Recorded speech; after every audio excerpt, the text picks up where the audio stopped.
დაიხარჯა თუ არა კონფლიქტის დროს დაზიანებული სახლების აღდგენისთვის გამოყოფილი თანხები არამიზნობრივად. ადამიანის უფლებათა დაცვის კომიტეტის თავმჯდომარე ამბობს, რომ საკითხი შესასწავლია.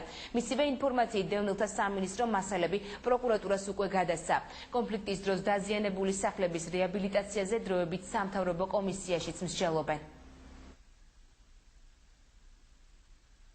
გამოიკვეთა შესწავლის პროცესში, რომ ასეულობით ადამიანია, ვისაც არ აქვს მიღებული ის კომპენსაცია და მათთვის გამოყოფილი დახმარება, რომელიც უნდა მიეღო ყველა დევნილს.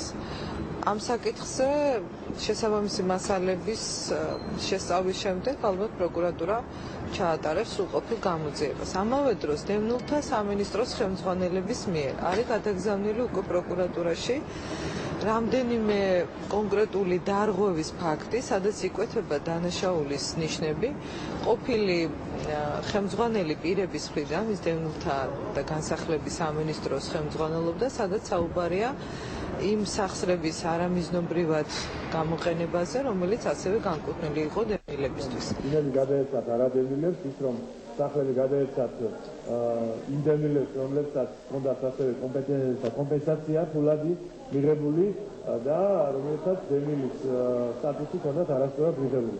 ამის შესახებ, ამ დარღვევების შესახებ საქმე გადაცემულია სამართალ დამცავ ორგანოებში გამოსაყენად. პრობლემები რაც არის, რა თქმა უნდა, შესწავლას საჭიროებს, იმიტომ რომ ჩვენი კომისიის ფარგლებში რაც გამყოფი ხაზით მიმდებარე სოფლებში არსებულ მდგომარეობას ეხება, ვნახეთ რამდენიმე ისეთი შემთხვევა, როდესაც ადამიანებს ეკუთვნოდათ კომპენსაცია, ეკუთვნოდათ სახლების აშენება და მათ ეს ვერ მიიღეს. ამიტომაც ამ ნაწილში ჩვენი კომისიაც დაინტერესება, სხვა ნაწილში საქართველოს პარლამენტი რამდენადაც მუშაობს და ასე ვთქვათ, ისინი წარმოადგენენ ინფორმაციას ამ საკითხთან დაკავშირებით. მე კონკრეტულად ასე ვთქვათ, დეტალური ინფორმაცია იმაზე თუ სად და როგორ გაიხარჯა ეს 20 მილიარდი, ნამდვილად დღეს მდგომარეობით არ მაქვს.